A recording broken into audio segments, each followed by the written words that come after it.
Right, రానున్న లోక్సభ ఎన్నికలకు అన్ని పార్టీల కంటే ముందే బీజేపీ అధికారంలో ఉన్న బీజేపీ సిద్ధమైపోయింది. 195 మంది అభ్యర్థులతో తొలి జాబితాని కొద్దిసేపటి క్రితమే బీజేపీ రిలీజ్ చేసింది. ఇందులో తెలంగాణ నుంచి 9 మంది అభ్యర్థులను ఖరారు చేశారు. అందులో 3 సిట్టింగ్ ఎంపీలకు అవకాశం దక్కింది. ఆదిలాబాద్ సిట్టింగ్ ఎంపీ మొదటి నుంచి అందరూ అనుకుంటున్నట్లుగానే ఆదిలాబాద్ సిట్టింగ్ ఎంపీ సోయం బాబురావుకి తొలి జాబితాలో చోటు దక్కలేదు. అక్కడ కొత్త అభ్యర్థి వస్తారా లేదంటే బాబురావునే రెండవ జాబితాలో ఖరారు చేస్తారా అనేది తేలాల్సి ఉంది. సోయం బాబురావు కూడా మరే పార్టీ వైపైనా చూస్తున్నారనే ప్రచారం నేపథ్యంలోనే ఇది జరిగిందనే ఒక చర్చ జోరుగా సాగుతుంది. ముఖ్యంగా తెలంగాణలో 2 స్థానాలు ఆసక్తి రేపుతున్నాయి. అందులో మల్కాజ్గిరి నుంచి తీవ్ర పోటీ పడ్డారు. ఈటెల రాజేందర్ వర్సెస్ మురళీధర్ రావు. బీజేపీ జాతీయ నేత Muralidhar Rao, DPS Delhi public schools విద్యాసంస్థల యజమాని కొమరయ్య కూడా గట్టి పోటీ పడ్డారు. వీళ్ళు 3 మధ్య టికెట్ రేస్ అనేది చాలా గట్టిగానే ఉంది. దాంతో ఇది పెండింగ్లో పెడతారు ఈ స్థానాన్ని అని అంతా అనుకున్నారు. అయితే అనూహ్యంగా మల్కాజ్గిరి నుంచి కూడా తొలి జాబితాలోనే ఈటెల రాజేందర్కి స్థానం దక్కింది. ఈటెల రాజేందర్ మల్కాజ్గిరి అభ్యర్థి అవుతున్నారు. ఇక దీంతో పాటు ముఖ్యంగా జహీరాబాద్లో నిన్ననే పార్టీలో చేరారు బీబీ పాటిల్.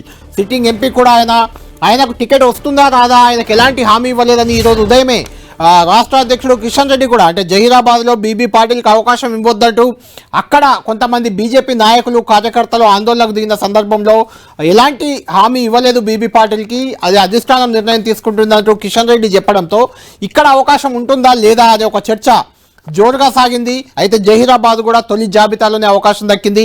నిన్ననే పార్టీలో చేరిన సిట్టింగ్ ఎంపీ బీబీ పాటిల్కి మరో అవకాశం బీజేపీ ఇచ్చింది. ఈసారి గతంలో 2 సార్లు బీఆర్ఎస్ నుంచి ఆయన ఎంపీగా ఎన్నికయ్యారు. ఇప్పుడు బీజేపీ అభ్యర్థి కాబోతున్నారు. ఇక 2 రోజుల క్రితం పార్టీలో చేరారు నాగర్ కర్నూలు ఎంపీ రాములు. ఆయన కుమారుడు భరత్కి అవకాశం తొలి జాబితాలోనే దక్కింది. ఓవరాల్గా చూసుకున్నప్పుడు దేశవ్యాప్తంగా 195 మంది అభ్యర్థులను తొలి జాబితాలో బీజేపీ ప్రకటించింది.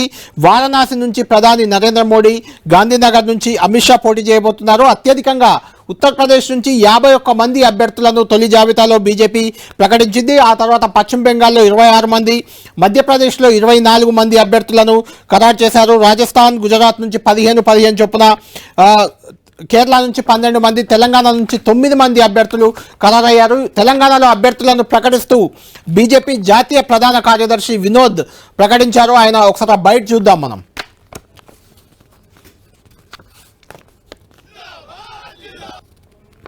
तेलंगाना करीमनगर श्री बंडी संजय कुमार,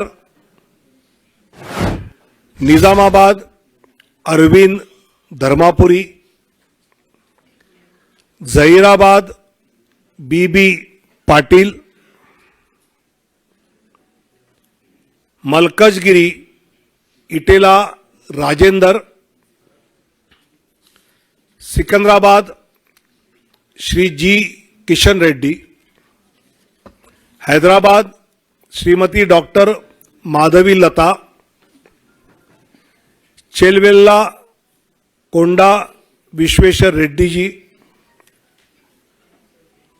नागर कुर्नूल शेड्यूल कास्ट आरक्षित पी भारत, भोंगीर बोरा नरसैया गौड़,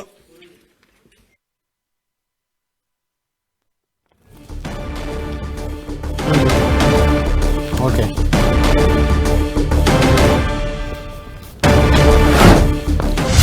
రైట్. 9 మంది అభ్యర్థులను, తెలంగాణ నుంచి 9 మంది ఎంపీ అభ్యర్థులను బీజేపీ జాతీయ ప్రధాన కార్యదర్శి వినోద్ ప్రకటించింది. మనం ఇప్పుడే చూసాం.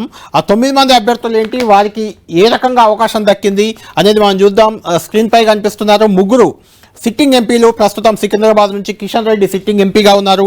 అదేవిధంగా ఆయన బీజేపీ రాష్ట్ర శాఖ అధ్యక్షుడు కూడా, కేంద్ర మంత్రి కూడా. ఆయనకు మరోసారి సికింద్రాబాద్ నుంచి అవకాశం దక్కింది. సికింద్రాబాద్ అనేది బీజేపీ పార్టీకి చాలా బలమైన నియోజకవర్గం, లోక్సభ నియోజకవర్గంగా ఉంది. గతంలో ఇక్కడ నుంచి దత్తాత్రేయ గెలిచారు. బండారు దత్తాత్రేయ కేంద్ర మంత్రి అయ్యారు. ఆ తర్వాత ప్రస్తుతం గవర్నర్గా కూడా ఉన్నారు. కిషన్ రెడ్డి కూడా ఇక్కడ నుంచి గత ఎన్నికల్లో గెలిచారు. ఆయన కేంద్ర మంత్రిగా, రాష్ట్ర శాఖ అధ్యక్షుడిగా కూడా పనిచేస్తున్నారు. ఆయనకి మళ్ళీ అవకాశం దక్కింది. సికింద్రాబాద్ నుంచి కిషన్ రెడ్డి తొలి అభ్యర్థి అయ్యారు. అంటే మిగిలిన ప్రధాన పార్టీలు కాంగ్రెస్ కానీ బీఆర్ఎస్ కానీ ఇంకా ఇప్పటి వరకు అభ్యర్థులను ప్రకటించలేదు. కాబట్టి కిషన్ రెడ్డి సిట్టింగ్ ఎంపీగా ఉన్నారు. ఆయన తొలి అభ్యర్థిగా ఇక్కడ నుంచి సికింద్రాబాద్ నుంచి ఖరారయ్యారు. అయితే అభ్యర్థులను అధికారికంగా ప్రకటించకపోయినా కూడా దాదాపు ఖరారయ్యారు. అటు బీఆర్ఎస్ నుంచి ఇటు కాంగ్రెస్ నుంచి కూడా. ఇక్కడ కాంగ్రెస్ అభ్యర్థిగా బొంతు రామ్మోహన్ మాజీ మేయర్, ఆయనకే అవకాశం ఇచ్చే ఛాన్స్ ఉంది. ఖచ్చితంగా ఆ హామీతోనే ఆయన బీఆర్ఎస్ పార్టీ నుంచి కాంగ్రెస్లో చేరినట్లు ప్రచారం జరుగుతుంది. కాంగ్రెస్ పార్టీ అభ్యర్థిగా ఇక్కడ బొంతు రామ్మోహన్ ఉండే అవకాశం కనిపిస్తుంది. బొంతు రామ్మోహన్ కానీ లేదంటే ఆయన భార్య బొంతు శ్రీదేవి కానీ ఇద్దరిలో ఎవరో ఒకరు ఇక్కడ నుంచి అభ్యర్థి అయ్యే అవకాశం కనిపిస్తుంది. ఇక బీఆర్ఎస్ పార్టీ నుంచి గత ఎన్నికల్లో కిషన్ రెడ్డి పైనే ఓడిపోయారు తలసాని సాయి కిరణ్, మంత్రి, గత మాజీ మంత్రి తలసాని శ్రీనివాస్ యాదవ్, ప్రస్తుతం సనత్ నగర్ ఎమ్మెల్యే ఆయన కుమారుడు తలసాని సాయి కిరణ్ గత ఎన్నికల్లో కిషన్ రెడ్డి చేతులు ఓడిపోయారు. కాబట్టి ఇక్కడ కిషన్ రెడ్డి లాంటి బలమైన నేతను ఢీకొట్టేందుకు ఈసారి తలసాని శ్రీనివాస్ యాదవ్నే బరిలోకి దింపితే ఎలా ఉంటుందనే ఒక చర్చ బీఆర్ఎస్ పార్టీలో జరుగుతుంది. ఇక్కడ కూడా తలసాని శ్రీనివాస్ యాదవ్ లేదా తలసాని సాయి కిరణ్ ఇద్దరిలో ఎవరో ఒకరు అభ్యర్థి అయ్యే అవకాశం చాలా ఎక్కువగా ఉంది. అంటే ఈ స్థానం నుంచి శ్రీధర్ రెడ్డి గతంలో బీజేపీలోనే సుదీర్ఘకాలం పనిచేశారు, ప్రస్తుతం బీఆర్ఎస్లో ఉన్నారు. జూబ్లీహిల్స్ నుంచి కూడా గతంలో బీజేపీ అభ్యర్థిగా ఆయన ఎమ్మెల్యే అభ్యర్థిగా పోటీ చేసిన శ్రీధర్ రెడ్డి కూడా ఇక్కడ టికెట్ ఆశిస్తున్నప్పటికీ తలసాని శ్రీనివాస్ యాదవ్ లేదా తలసాని సాయి కిరణ్కే టికెట్ దక్కే అవకాశం ఇక్కడ కనిపిస్తుంది. అంటే మూడు ప్రధాన పార్టీల అభ్యర్థులు దాదాపుగా సికింద్రాబాద్ నుంచి ఖరారు అయినట్లే చెప్పవచ్చు. అధికారికంగా మాత్రం కిషన్ రెడ్డి పేరు కొద్దిసేపటి క్రితమే బీజేపీ అధికారికంగా ప్రకటించింది. కిషన్ రెడ్డి బరిలో దిగబోతున్నారు సికింద్రాబాద్ నుంచి. ఇక కరీంనగర్లో కూడా అధికారికంగా బండి సంజయ్ పేరు కొద్దిసేపటి క్రితమే సిట్టింగ్ ఎంపీగా కూడా ఉన్నారు. గత ఎన్నికల్లో ఆయన గెలిచారు, ఆ తర్వాత రాష్ట్ర అధ్యక్షుడు అయ్యారు. ప్రస్తుతం బీజేపీ జాతీయ ప్రధాన కార్యదర్శిగా కూడా బండి సంజయ్ ఉన్నారు.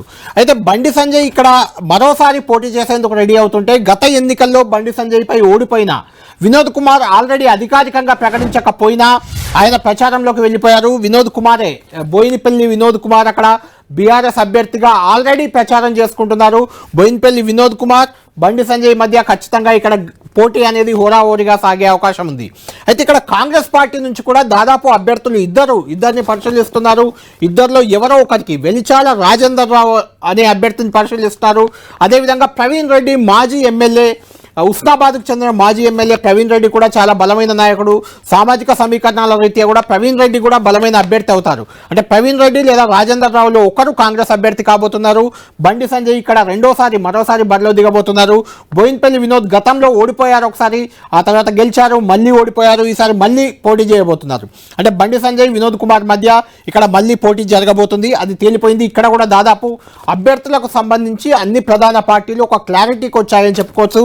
కరీంనగర్ కూడా చాలా కీలకమైన సీటు కాబోతుంది భారతీయ జనతా పార్టీకి. ఎందుకంటే బండి సంజయ్ ఇమేజ్ అనేది గత ఎన్నికలకి ఇప్పటికీ చాలా పెరిగింది. అటు వినోద్ కుమార్ కూడా ఈ ఎన్నికను చాలా ప్రతిష్టాత్మకంగా తీసుకున్నారు. గత ఎన్నికల్లో ఆయన బండి సంజయ్ పైనే ఓడిపోయారు. ఈసారి ఎలాగైనా గెలవాలని ఆయన ఆల్రెడీ ప్రచారంలో దిగిపోయారు.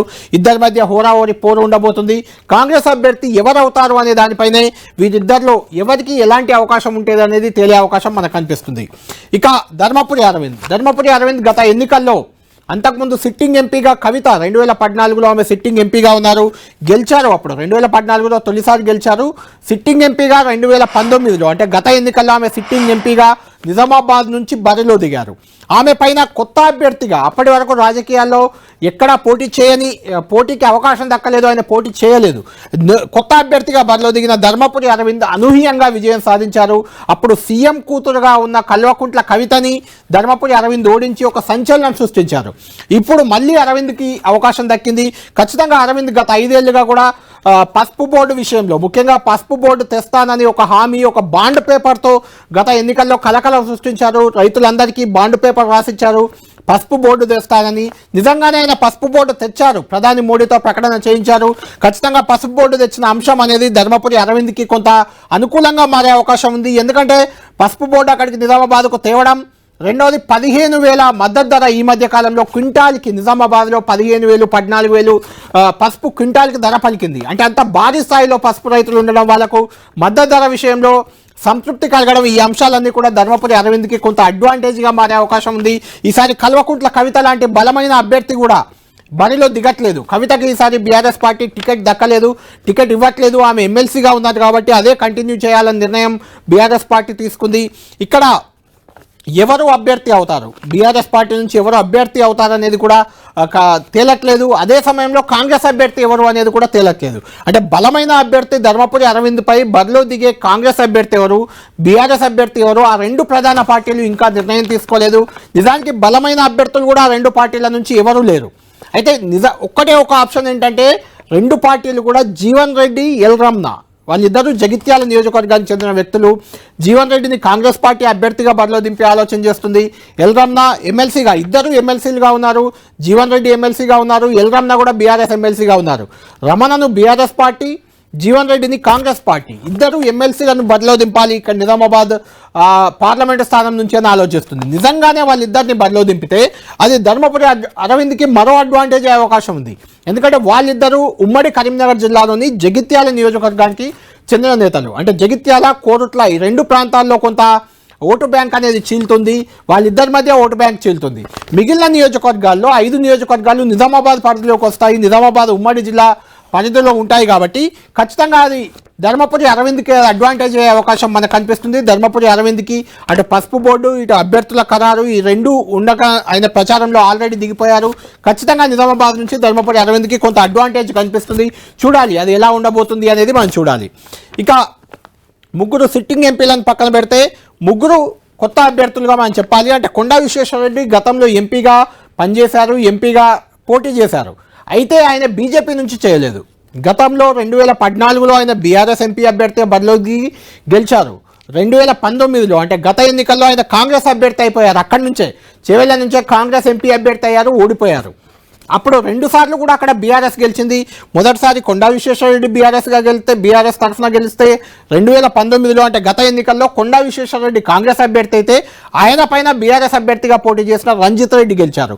ఇప్పుడు కొండా విశ్వేశ్వరరెడ్డి తొలిసారిగా బీజేపీ ఎంపీ అభ్యర్థి అయ్యారు. మొదటిసారిగా ఆయన ఎంపీ బరిలో బీజేపీ తరఫున బరిలో దిగుతున్నారు. అంటే 3వసారి బరిలో దిగుతున్నప్పటికీ బీజేపీ నుంచి మాత్రం కొత్త అభ్యర్థిగా చెప్పాలి. గతంలో ఆయన బీఆర్ఎస్ నుంచి, ఆ తర్వాత కాంగ్రెస్ నుంచి, ఇప్పుడు బీజేపీ నుంచి కూడా ఒక రకంగా అన్ని పార్టీలతో సత్సంబంధాలు ఆయనకు వచ్చినాయని చెప్పుకోవచ్చు. అది ఆయనకు కొంత అడ్వాంటేజ్గా మారే అవకాశం కూడా ఉంది. కొండా రంగారెడ్డి వారసత్వం అనేది ఆయనకు ఉంది, క్లీన్ ఇమేజ్ ఉంది. కొండా విశ్వేశ్వరరెడ్డికి మంచి ఇమేజ్ కూడా ఉంది, అది ఆయనకు కలిసి వచ్చే అంశం. అక్కడ బీఆర్ఎస్ ఎంపీగా దాదాపుగా రంజిత్ రెడ్డి సిట్టింగ్ ఎంపీ ఉన్నారు. రంజిత్ రెడ్డి అక్కడ బీఆర్ఎస్ అభ్యర్థి కాబోతున్నారు. బీజేపీ నుంచి కొండా విశ్వేశ్వరరెడ్డి అక్కడ బరిలో దిగడం మొదటి జాబితాలోనే ఆయన పేరు వచ్చింది. ఇక కాంగ్రెస్ పార్టీ నుంచి కూడా ఇటీవలే బీఆర్ఎస్ ఎమ్మెల్సీగా ఉన్న మహేందర్ రెడ్డి కాంగ్రెస్ పార్టీలో చేరారు. సునీత మహేందర్ రెడ్డి జడ్పీ చైర్మన్గా ఆమె ఉన్నారు, వికారాబాద్ జడ్పీ చైర్మన్గా ఉన్నారు. ఆమె అక్కడ అభ్యర్థి కాబోతున్నారు కాంగ్రెస్ పార్టీ నుంచి. అంటే చేవెళ్ల విషయంలో కూడా 3 ప్రధాన పార్టీలు క్లారిటీకి వచ్చేసాయి. బీజేపీ నుంచి కొండా విశ్వేశ్వరరెడ్డి, కాంగ్రెస్ నుంచి సునీత మహేందర్ రెడ్డి, బీఆర్ఎస్ నుంచి సిట్టింగ్ ఎంపీగా ఉన్న రంజిత్ రెడ్డి, వీళ్ళు ముగ్గురు బరిలోకి దిగడం ఖాయమైపోయింది. ఇక హైదరాబాద్ కొంచెం ఇంట్రెస్టింగ్ నియోజకవర్గం ఇది. ఎందుకంటే ఎంఐఎం కంచుకోట ఇది. అక్కడ ఎంఐఎం పార్టీ నుంచి ఓవైసీ కంటిన్యూగా గెలుస్తూ వస్తున్నారు. ఆయన పైన రాజాసింగ్ని బరిలోకి దింపుతారని కొంత ప్రచారం జరిగింది. లేదు గణేష్ ఉత్సవ సమితి భగవంతరావుని బరిలో దింపుతారని ప్రచారం కూడా జరిగింది. అయితే అనూహ్యంగా వాళ్ళిద్దరిని పక్కన పెట్టి మాధవిలత, ఆమె కొంచెం హిందూ ధర్మ పరిరక్షణ దిశగా వెళ్తున్న వైద్యురాలు, ఆమె విరించి హాస్పిటల్స్కి చెందిన వైద్యురాలు, దాని వన్ ఆఫ్ ద పార్ట్నర్, ఆమె పేరు తొలి జాబితాలోనే ప్రకటించారు. ఆమె ఆల్రెడీ కొంత హిందుత్వాన్ని, హిందూ ఎజెండాతో ముందుకు వెళ్తూ ప్రచారం కూడా చేస్తున్నారు. అక్కడ నిజంగా ఓవైసీపై మాధవిలత ఏ మేరకు పోటీ ఇస్తారు, బీజేపీ ఊహించినట్టు అంటే హైదరాబాద్లో కూడా మేము గెలుస్తామని బీజేపీ నేతలు చాలామంది చెప్తూ వస్తున్నారు. కాబట్టి నిజంగానే ఓవైసీకి ఎలాంటి పోటీ ఇస్తున్నారు మాధవిలత అనేది మనం చూడాలి. ఉమెన్, హిందుత్వాన్ని ముందుకు తీసుకెళ్తున్న మహిళ, విద్యాధికురాలు, వైద్యురాలు, ఇవన్నీ కూడా కొంత మాధవిలతకు కలిసి వచ్చే అంశంగా మనం చెప్పుకోవాలి. ఇక ఇంట్రెస్టింగ్ నియోజకవర్గం, మొత్తం ఇప్పుడు ప్రకటించిన 9 నియోజకవర్గాల్లో కూడా చాలా ఆసక్తి రేపిన నియోజకవర్గం మల్కాజ్గిరి ఎంపీ అభ్యర్థి ఎవరవుతారనేది చాలా ఇంట్రెస్టింగ్ అంశంగా ఉంది. ఎందుకంటే ఇక్కడ నుంచి చాలామంది అంటే బీజేపీలో ఏ నియోజకవర్గానికి తెలంగాణలో ఉన్న 17 లోక్సభ నియోజకవర్గాల్లో ఏ నియోజకవర్గంలో లేనంత పోటీ మల్కాజ్గిరికి బీజేపీ నేతలు పోటీ పడ్డారు. అందులో ఈటెల రాజేందర్ ఒక అభ్యర్థి అయితే మరొక అభ్యర్థి మురళీధర్ రావు, జాతీయ నేత, ఆయన జాతీయ స్థాయిలో చాలా పరిచయాలు ఉన్న నాయకుడు. ఇప్పటి వరకు సుదీర్ఘ రాజకీయ అనుభవంలో ఆయన ఎన్నడూ రాజకీయాల్లో పోటీకి దిగలేదు. గత ఎన్నికల్లో అంటే 2014లో కరీంనగర్, ఆయన సొంత నియోజకవర్గం కరీంనగర్ పరిధిలో ఉంటుంది, కరీంనగర్ లోక్సభకు పోటీ చేయాలనుకున్నారు. అప్పుడు అవకాశం దక్కలేదు. విద్యాసాగర్ రావు అక్కడ బరిలో దిగారు. ఆ తర్వాత 2019 అంటే గత ఎన్నికల్లో కూడా కరీంనగర్ లేదా మల్కాజ్గిరి ఎక్కడైనా పోటీ చేయాలనుకున్నారు, అప్పుడు కూడా ఆయనకు అవకాశం దక్కలేదు. ఈసారి ఎట్టి పరిస్థితుల్లో మల్కాజ్గిరి బరిలో దిగుతాననే ఒక నమ్మకంతో ఆయన ఉన్నారు. ఆల్రెడీ జాతీయ నాయకత్వానికి కూడా చెప్పాను, తనకే టికెట్ వస్తుందని ధీమాను కూడా పలుమార్లు వ్యక్తం చేశారు. అయితే అనూహ్యంగా మురళీధర్ రావును కూడా పక్కన పెట్టింది బీజేపీ. ఈటెల రాజేందర్కి ఇక్కడ అవకాశం ఇచ్చింది. అదే సమయంలో మాజీ MP Chada Suresh Reddy, Delhi public school విద్యాసంస్థలు చెందిన కొమరయ్య, వీళ్ళిద్దరు కూడా గట్టిగానే పోటీ పడ్డారు. ఎవరికి టికెట్ దక్కుతుంది అనేది నిజంగానే ఇంట్రెస్టింగ్ పాయింట్, ఒక ఆసక్తికర అంశంగా ఉంది. ఇది ఖచ్చితంగా తొలి జాబితాలో మల్కాజ్గిరి పేరు వస్తుందని ఎవరు ఊహించి ఉండరు. ఎందుకంటే ఈటెల రాజేందర్ మధ్య, చాడ సురేష్ రెడ్డి, మురళీధర్ రావు, డిపిఎస్ కొమరయ్య వీళ్ళందరి మధ్య తీవ్ర పోటీ ఉంది కాబట్టి వీళ్ళందరినీ బుజ్జగించి మాట్లాడి సెకండ్ లిస్ట్లో ఈ పేరు వస్తుందని అంతా అనుకున్నారు. అయితే ఈటెల రాజేందర్కు క్లియర్గా ఈటెల రాజేందర్ అమిత్ షాకు ఉన్న సంబంధాలు కావచ్చు, బీజేపీ జాతీయ నాయకత్వానికి ఈటెల రాజేందర్ పై ఉన్న నమ్మకం కావచ్చు, ఆయనకు ఖచ్చితంగా అడ్వాంటేజ్గా మారింది. ఆయన పేరు తొలి జాబితాలోనే వచ్చింది. ఆయన కూడా ఇప్పటికే ప్రచారంలో దిగిపోయారు, అండర్ వర్క్ చేసుకుంటున్నారు. అండర్ గ్రౌండ్ వర్క్ ఆల్రెడీ ఆయన మల్కాజ్గిరిలో ఖచ్చితంగా గెలుస్తానని ధీమాగా ఉన్నారు. అంటే ఈ నియోజకవర్గంలో బీజేపీ నేతలంతా పోటీ పడడానికి 2-3 అంశాలు ప్రధానంగా ఉన్నాయి. మల్కాజ్గిరి అనేది దేశంలోనే అతిపెద్ద నియోజకవర్గం. అంతేకాదు ఇక్కడ రేవంత్ రెడ్డి ఇప్పుడు సిట్టింగ్ ఎంపీ, అంటే సీఎం ముఖ్యమంత్రి అయ్యారు, ఆయన ఎమ్మెల్యేగా ఎన్నికై ముఖ్యమంత్రి అయ్యారు కాబట్టి అక్కడ రాజీనామా చేశారు. మల్కాజ్గిరి రేవంత్ రెడ్డి సొంత స్థానం. అంటే రేవంత్ రెడ్డి పీసీసీ అధ్యక్షుడిగా ఉన్నారు, ముఖ్యమంత్రిగా ఉన్నారు, ఆయన మొన్నటి వరకు ఎంపీగా ప్రాతినిధ్యం వహించిన నియోజకవర్గం. ఖచ్చితంగా మల్కాజ్గిరిని గెలిపించుకోవాల్సిన బాధ్యత, గెలిపించుకోవాల్సిన పట్టుదల రేవంత్ రెడ్డికి ఉంటుంది. అది తెలిసి కూడా బీజేపీ నేతలంతా దీని మీద దృష్టి పెట్టడానికి ప్రధాన కారణం ఏంటంటే మల్కాజ్గిరిలో చాలా పెద్ద ఎత్తున ఓటర్లు ఉన్నారు, దాదాపు 15 లక్షల మంది ఓటర్లు ఉన్నారు అక్కడ. కాబట్టి వాళ్ళంతా దేశంలోని వివిధ రాష్ట్రాలకు చెందిన ఓటర్లు, అందులో మార్వాడీలు, గుజరాత్ నుంచి వచ్చిన వాళ్ళు, ఉత్తరప్రదేశ్ నుంచి వచ్చిన వాళ్ళు, వివిధ రాష్ట్రాలకు చెందిన చాలామంది ఓటర్లు ఉన్నారు. కాబట్టి అది కొంత బీజేపీకి ఎడ్జ్ ఉంటుంది ఆ నియోజకవర్గంలో. కొంత సామాజిక వర్గాలు కూడా అక్కడ కొన్ని కీలక రోల్ ప్లే చేస్తుంటాయి. అట్లా సామాజిక సమీకరణాలు కూడా బీజేపీకి అడ్వాంటేజ్ అవుతాయనే భావంతో ప్రతి ఒక్కరూ ఈసారి మల్కాజ్గిరి సీటు బీజేపీ గెలుచుకుంటుందనే ఒక ధీమాతో అందరూ ప్రయత్నం చేశారు. అందరిలో ఈటెల రాజేందర్ అవకాశం దక్కించుకున్నారు. ఈటెల రాజేందర్ మల్కాజ్గిరి ఎంపీ అభ్యర్థి అయ్యారు. నిజంగానే గెలిస్తే, అక్కడ మల్కాజ్గిరిలో బీజేపీ గెలిస్తే ఖచ్చితంగా బీజేపీ అధికారంలోకి వస్తుందని చర్చ జరుగుతున్న నేపథ్యంలో ఈటెల రాజేందర్ లేదంటే కిషన్ రెడ్డి, బండి సంజయ్ ఇలాంటి వాళ్లకు కేంద్ర మంత్రిగా కూడా అవకాశం వస్తుంది అనే ప్రచారం ఉంది. ఆ ఆలోచనతోనే మల్కాజ్గిరిలో ఈటెల రాజేందర్ బరిలోకి దిగుతున్నారని మనం చెప్పుకోవచ్చు.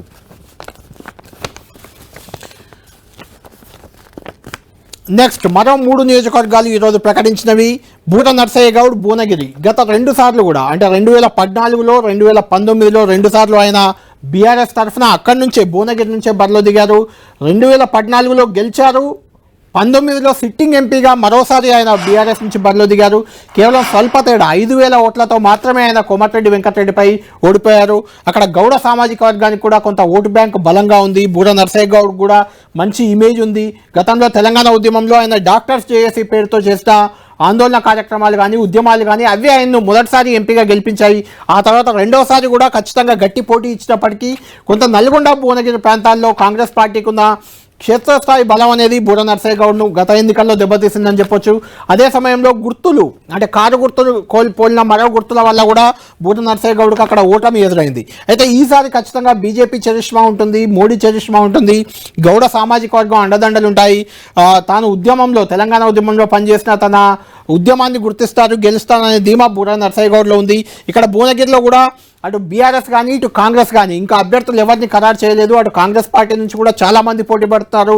చామల కిరణ్ కుమార్ రెడ్డి లాంటి వాళ్ళు, పున్నా కైలాష్ నేత లాంటి వాళ్ళు, అదేవిధంగా పవన్ రెడ్డి, కోమటిరెడ్డి బ్రదర్స్ వాళ్ళ సోదరుడు, వాళ్ళ కుమారుడు పవన్ రెడ్డి కూడా ఇక్కడ నుంచి పోటీ పడుతున్నారు. కాంగ్రెస్ పార్టీలో చాలా గట్టి పోటీ ఉంది.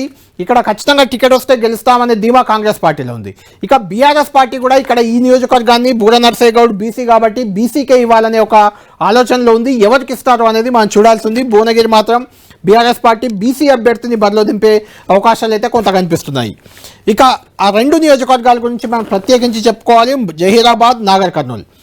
ఇందులో జహీరాబాద్ బీబీ పాటిల్ నిన్ననే బీజేపీ పార్టీలో చేరారు. ఆయన ప్రస్తుతం సిట్టింగ్ ఎంపీగా ఉన్నారు బీఆర్ఎస్ పార్టీకి. 2014లో తొలిసారి ఆయన జహీరాబాద్ నుంచి ఎంపీగా గెలిచారు బీఆర్ఎస్ తరఫున. 2019లో కూడా సిట్టింగ్ ఎంపీగా ఆయనకే మళ్ళీ అవకాశం ఇచ్చారు. కేవలం 10,000 ఓట్ల తేడాతో మాత్రమే ఆయన అప్పుడు గెలిచారు. రెండవసారి, మొదటిసారి భారీ మెజార్టీ వచ్చింది, రెండోసారి మాత్రం కేవలం 10,000 ఓట్ల తేడాతో ఆయన గెలిచారు. ఆయన ఇప్పుడు బీఆర్ఎస్ పార్టీలో ఉంటే గెలిచే అవకాశం లేదనే కారణంగానో, లేదంటే ఆయనకు టికెట్ రాదనే కారణంగానో మొత్తానికి బీజేపీ వైపు వెళ్ళారు. అది కర్ణాటక బార్డర్లో ఉండే నియోజకవర్గం. కర్ణాటకలో ఆయనకు వ్యాపార సంబంధాలు కూడా చాలా ఎక్కువగా ఉన్నాయి బీబీ పాటిల్కి. ఆ కారణం వల్లనే బీఆర్ఎస్ పార్టీ 2 సార్లు ఆయనకు టికెట్ ఇచ్చింది, ఆయన గెలిచారు కూడా. ఈసారి ఆయన జాతీయ స్థాయిలో బీజేపీ కొంత బలంగా ఉంది. బీజేపీ ఎంపీగా అయితే తన వ్యాపారాలకు కూడా కొంత అడ్వాంటేజ్ ఉంటుందనే ఆలోచన, అదేవిధంగా ఆయన సామాజిక నేపథ్యం కూడా కొంత కారణం అక్కడ గెలవడానికి. ఆ సామాజిక నేపథ్యంతో కూడా గత 2 ఎన్నికల్లో గెలిచారు. అది కూడా ఈసారి బీజేపీకి బీబీ పాటిల్కి ఇద్దరికి ఆ సామాజిక ఈక్వేషన్లు కూడా కొంత కలిసి వచ్చే అంశంగా మనం చెప్పుకోవాలి. ఇక పి భరత్ తొలిసారి బరిలోకి దిగబోతున్నారు. పి భరత్ అక్కడ నాగర్ కర్నూలు సిట్టింగ్ ఎంపీగా ఉన్న పి రాములు రెండు రోజుల క్రితమే బీజేపీలో చేరారు. సిట్టింగ్ ఎంపీ, బీఆర్ఎస్ పార్టీకి చెందిన సిట్టింగ్ ఎంపీ ఆయన చేరి తన కుమారుడికి అక్కడ నుంచి టికెట్ ఇప్పించుకున్నారు. నాగర్ కర్నూలులో కొంత బీజేపీ కొంత వెనుకబడి ఉందని చెప్పుకోవచ్చు. ఖచ్చితంగా అక్కడ బీజేపీకి అంతగా బలం లేదు కాబట్టి అక్కడ పి రాములు లాంటి ఒక వివాద రహితుడు, మొదటి నుంచి కూడా చాలా సీనియర్ నాయకుడు ఆయన, అలాంటి వ్యక్తిని పార్టీలోకి తీసుకొని ఒక యువకునికి, ఆయన కుమారుడికి భరత్కి టికెట్ కేటాయించడం దానివల్ల ఒక ప్రయోగం చేస్తుందని చెప్పుకోవచ్చు. ఎందుకంటే అక్కడ చారకొండ వెంకటేష్, మల్లు రవి, సంపత్ కుమార్ ఇలాంటి మహానేతలంతా కూడా కాంగ్రెస్ పార్టీ టికెట్ కోసం ఫైట్ చేస్తున్నారు. ఎందుకంటే అక్కడ కాంగ్రెస్ పార్టీకి టికెట్ వస్తే గెలుస్తామనే ధీమా అటు మల్లు రవిలో కానీ, మాజీ ఎమ్మెల్యే సంపత్ కానీ, చారకొండ వెంకటేష్ ఇలాంటి కీలక నేతలంతా కూడా టికెట్ కోసం చాలా ప్రయత్నం. కాంగ్రెస్ పార్టీకి బలంగా ఉన్న నియోజకవర్గం అది. ఎందుకంటే అక్కడ గెలిచిన ఎమ్మెల్యేలంతా కూడా కాంగ్రెస్ పార్టీకి చెందిన ఎమ్మెల్యేలే. ఒక 2 స్థానాల్లో ఎమ్మెల్యేలు గెలవకపోయినా కూడా అచ్చంపేటలో బీఆర్ఎస్ పార్టీ ఎమ్మెల్యే గెలిచారు, అక్కడ విజయుడు. అదేవిధంగా గద్వాల్లో కూడా బీఆర్ఎస్ పార్టీ ఎమ్మెల్యే కృష్ణమోహన్ రెడ్డి గెలిచినప్పటికీ మెజార్టీలు చాలా తక్కువగా ఉన్నాయి. కాబట్టి ఓవరాల్గా నాగర్ కర్నూలు నియోజకవర్గంలో జూపల్లి కృష్ణారావు, కసిరెడ్డి నారాయణ రెడ్డి ఇలాంటి కీలక నేతలంతా అక్కడ గెలిచారు. కాబట్టి వాళ్ళందరి డాక్టర్ వంశీకృష్ణ అచ్చంపేట నుంచి వీళ్ళందరి సహకారంతో ఖచ్చితంగా కాంగ్రెస్ గెలుస్తుందనే నమ్మకంగా ఉన్న నియోజకవర్గం. అక్కడ బలమైన అభ్యర్థి కోసం అన్వేషించి పి భరత్ని బీజేపీ ఇక్కడ అభ్యర్థిగా తొలి జాబితాలోనే, అంటే 2-3 రోజుల క్రితమే ఆయన పార్టీలో ఆయనకు టికెట్ ఇచ్చింది.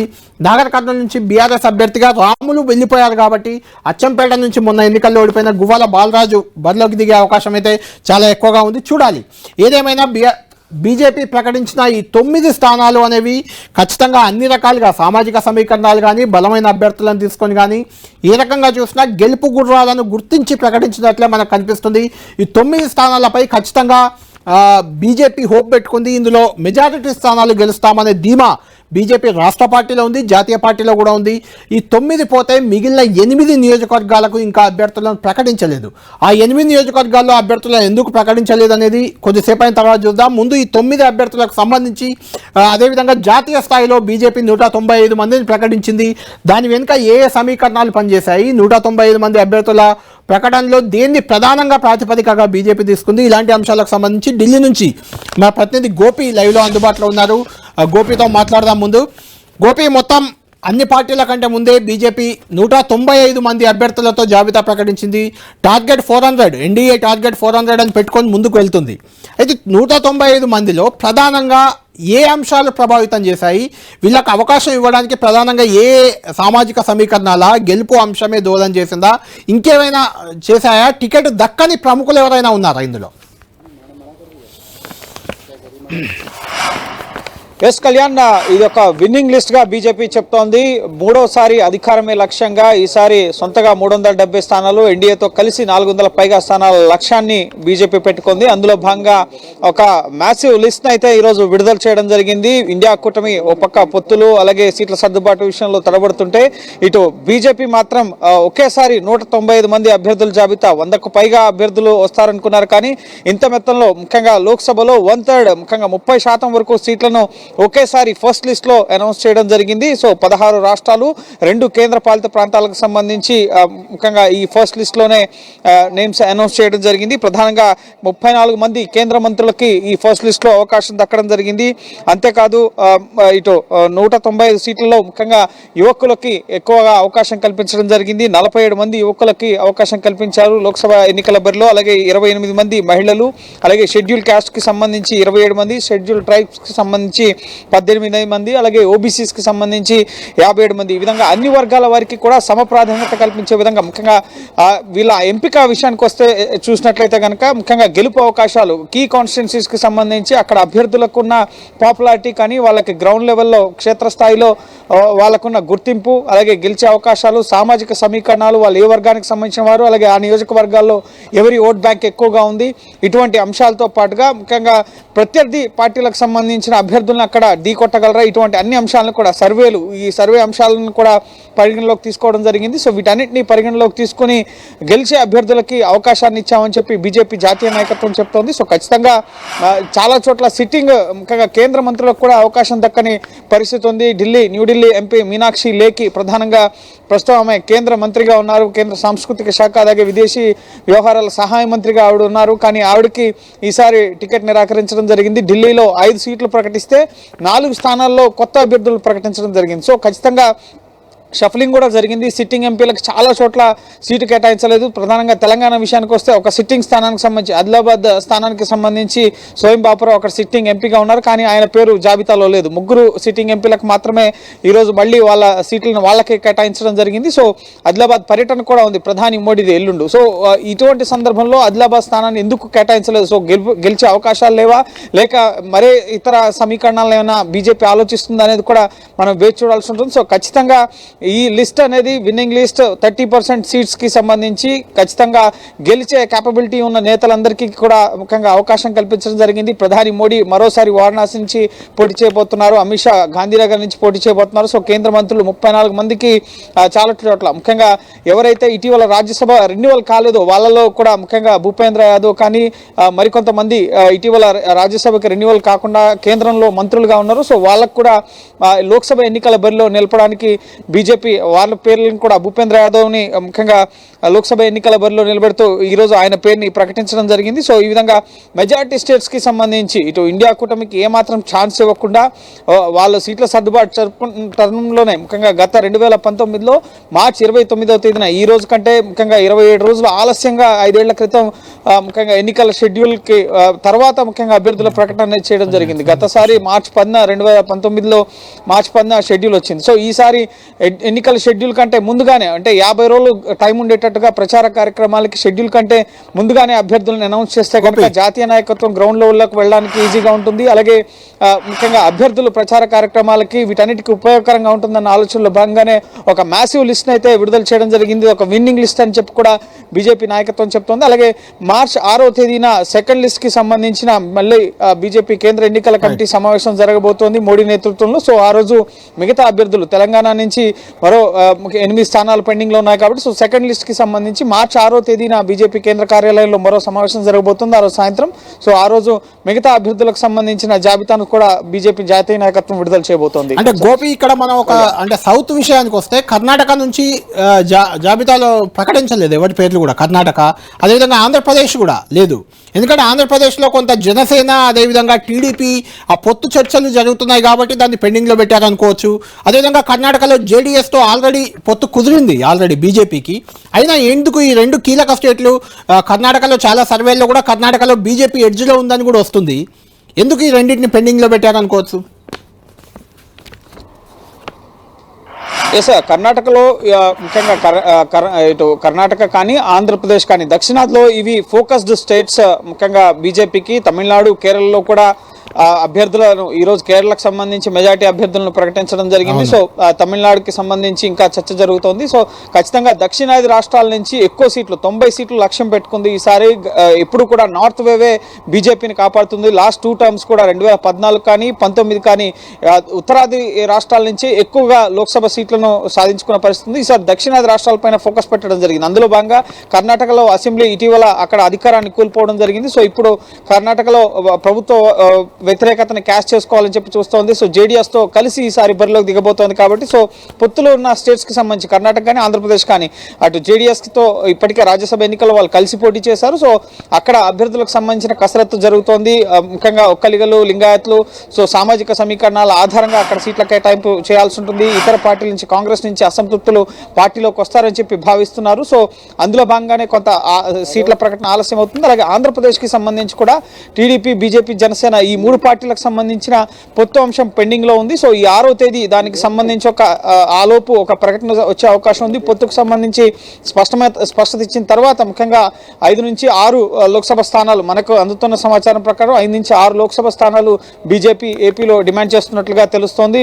ముఖ్యంగా అసెంబ్లీకి సంబంధించి సెగ్మెంట్ వరకు 15 అసెంబ్లీ సెగ్మెంట్, అలాగే లోక్సభకు సంబంధించి 5 నుంచి 6 స్థానాల వరకు ఇటు విశాఖపట్నం కానీ, అలాగే మరి రాజంపేట కానీ, అలాగే రాజమండ్రి, ఇటువంటి కొన్ని కీలక స్థానాలని ఇటు బీజేపీ ఆశిస్తున్న పరిస్థితి ఉంది. సో ఖచ్చితంగా ఏపీలో ముఖ్యంగా సీట్ల సర్దుబాటుకు సంబంధించి పొత్తులు ఖరారైన తర్వాత ఇటు నిర్ణయం తీసుకునే అవకాశం ఉంది. ఈలోపు గ్రౌండ్లో ముఖ్యంగా రాష్ట్ర బీజేపీ నాయకత్వం అసెంబ్లీకి సంబంధించి ఆశావాహుల లిస్ట్ తయారు చేస్తుంది. సుమారు 2000 వరకు కూడా ఆశావాహులు జాబితా సిద్ధం చేశారు. అలాగే పార్లమెంట్ సెగ్మెంట్ వరకు సుమారు 300 వరకు కూడా ఆశావాహుల జాబితా ఉన్నట్లుగా తెలుస్తోంది. సో ఖచ్చితంగా వాళ్ళ కంటెస్టర్స్ అయితే ఉన్నారు. కానీ పొత్తుల విషయం తేల్చిన తర్వాత ఇటు కర్ణాటకలో కానీ, అలాగే సామాజిక సమీకరణాలు వీటన్నిటి దృష్ట్యా గెలుపు అవకాశాలు గతంలో, ఎందుకంటే ఏపీలో 2014లో 19లో ముఖ్యంగా అంత బలమైన పార్టీగా బీజేపీ లేదు కాబట్టి సో పొత్తులతోనే ముందుకెళ్లాలన్న ఆలోచన కూడా నాయకత్వం ఆలోచిస్తోంది. సో పొత్తుల గురించి స్పష్టత వచ్చిన తర్వాత ఏపీ నుంచి కూడా అభ్యర్థుల ప్రకటన ఉండబోతోంది. రైట్ గోపి, ఫైనల్ గా అంటే జాబితాను అంటే 195 మంది అభ్యర్థులను బీజేపీ ప్రకటించింది కాబట్టి అంటే కేంద్రీయ ఎన్నికల సంఘం కూడా షెడ్యూల్ ని ఏ క్షణానైనా విడుదల చేసే అవకాశం ఉంది అనే చర్చ జరుగుతుంది. ఎప్పుడు రావచ్చు షెడ్యూల్? ఎందుకంటే 12-13 జమ్మూ కాశ్మీర్ పర్యటన ఏదో ఉన్నట్టుంది ఎన్నికల సంఘం. ఆ తర్వాత ఏ నిమిషమైనా రావచ్చా? అక్కడ ఎన్నికల సంఘం వర్గాల ద్వారా షెడ్యూల్ కి సంబంధించిన సమాచారం అందుతుంది. మనకంతున్న సమాచారం ప్రకారం మార్చి 15వ తేదీ లోపే ఎన్నికల షెడ్యూల్ విడుదలయ్యే అవకాశం కనిపిస్తోంది. ఎందుకంటే కొన్ని రాష్ట్రాలకు సంబంధించిన అసెంబ్లీ పదవీ కాలం అనేది త్వరగా ముగుస్తున్న పరిస్థితి ఉంది. కేవలం లోక్సభ ఎన్నికలే కాదు, ఆంధ్రప్రదేశ్ అలాగే సిక్కింతో పాటుగా మరికొన్ని రాష్ట్రాల అసెంబ్లీ ఎన్నికలు కూడా ఈ ముఖ్యంగా లోక్సభ ఎన్నికలతో పాటు జరగాల్సి ఉంది. కాబట్టి సో ఖచ్చితంగా మార్చి 15వ తేదీ లోపే ఎన్నికల షెడ్యూల్ వచ్చే అవకాశం ఉంది. మార్చి 12-13 తేదీలో జమ్మూ కాశ్మీర్లో ఎన్నికల సంఘం ముఖ్యంగా పర్యటించబోతోంది. ఆయా రాష్ట్రాల్లో ముఖ్యంగా ఇప్పటికే ఏర్పాట్లు కానీ, కావాల్సిన సిబ్బంది, భద్రతా బలగాలు, కావాల్సిన ఈవీఎంలు, వీవీప్యాట్లు వీటన్నిటికి సంబంధించి ముఖ్యంగా ఎగ్జామ్స్ కూడా ప్రస్తుతం నడుస్తున్న పరిస్థితి ఉంది. సో ఎన్నికల సమయం నాటికి, ఎన్నికలు నిర్వహించే సమయం నాటికి స్కూల్స్లోనే మెజార్టీ పోలింగ్ బూత్స్ను ఏర్పాటు చేస్తారు కాబట్టి సో ఎగ్జామ్స్కి ఎటువంటి ఇబ్బంది లేకుండా ఎన్నికల షెడ్యూల్ ప్రకటించే సమయం నాటికి 40 రోజులు ముందు ముఖ్యంగా షెడ్యూల్ అనేది ప్రకటించడం జరుగుతుంది. కాబట్టి మార్చి 15 లోపు ముఖ్యంగా షెడ్యూల్ వచ్చే అవకాశం ఉంది. అలాగే మే చివరి నాటికల్లా కూడా ఎన్నికల ప్రక్రియ అంతా పూర్తి చేసి మే చివరి నాటికి ఎన్నికల ఫలితాలు కూడా వచ్చే అవకాశం కనిపిస్తుంది. సో ఖచ్చితంగా ఎన్నికల అధికారులు కూడా, ఎన్నికల సంఘం అధికారులు కూడా పూర్తి సన్నద్ధతో ఉన్నారు. రాష్ట్రాల్లో ఉన్న పరిస్థితులు, ఏర్పాట్లు, కావాల్సిన అన్ని సౌకర్యాలకు సంబంధించి వారు సమీక్షిస్తున్నారు. సో మరో ముఖ్యంగా 10 రోజుల్లో ముఖ్యంగా ఈ షెడ్యూల్కి సంబంధించి కూడా స్పష్టత రాబోతుంది. Kalyan. Right, thank you Gopi. మొత్తానికి మార్చి 15 ఈ నెల 15వ తేదీలోగానే ఎన్నికల షెడ్యూల్ కూడా రాబోతుంది. దాంతో 10 రోజుల ముందే, దాదాపు 10-15 రోజుల ముందే బీజేపీ తొలి జాబితా ప్రకటించింది 195 మంది అభ్యర్థులతో. ఖచ్చితంగా ఇందులోనే ఎక్కువ మంది అభ్యర్థులు గెలుస్తారనే ధీమా బీజేపీలో ఉంది. ఆ గెలుపు గుర్రాలకే ఈ 195 మందిలో అవకాశం ఇచ్చారని మనం చెప్పుకోవచ్చు. ముఖ్య స్థానాలన్నీ కూడా ఇందులో దాదాపు కవర్ అయ్యాయి. రెండవ లిస్టు మార్చి 6న వెలువడే అవకాశం కనిపిస్తుంది. మోడీ కూడా, ప్రధాని నరేంద్ర మోడీ తెలంగాణకు ఈ నెల 4వ తేదీన రాబోతున్నారు. 4 నుంచి కూడా బీజేపీ ఎన్నికల శంఖారావం తెలంగాణలో పూజించబోతుంది. ఆల్రెడీ అభ్యర్థులను కూడా ఖరారు చేశారు కాబట్టి 9 మంది అభ్యర్థులను ప్రకటించారు. 4వ తేదీన ప్రధాని మోడీ రాబోతున్నారు. చాలా పెద్ద ఎత్తున ఏర్పాట్లు కూడా చేస్తుంది బీజేపీ, తెలంగాణ బీజేపీ. ప్రధాని మోడీ సభతో ఈ నెల 4వ తేదీ నుంచి బీజేపీ ఎన్నికల ప్రచారం అనేది ప్రారంభం కాబోతుంది.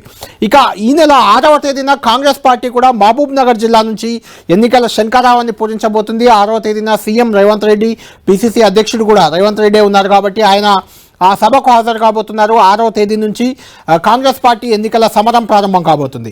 ఇక ఈ నెల 10వ తేదీన కరీంనగర్ జిల్లాలో భారీ ఎత్తున సభ నిర్వహించేందుకు బీఆర్ఎస్ పార్టీ ప్లాన్ చేస్తుంది. ఈ నెల 10వ తేదీ నుంచి అటు బీఆర్ఎస్ ప్రచారం కూడా ప్రారంభం కాబోతుంది. 15లోగా ఏ నిమిషాన్నైనా 10-15 మధ్య తేదీల్లో ఖచ్చితంగా ఎన్నికల షెడ్యూల్ కూడా రాబోతుంది. కాబట్టి తెలంగాణ రాజకీయం అంతా కూడా రానున్న రోజుల్లో తెలంగాణనే కాదు దేశవ్యాప్తంగా కూడా రాజకీయం వేడెక్కే అవకాశాలు కనిపిస్తాయి.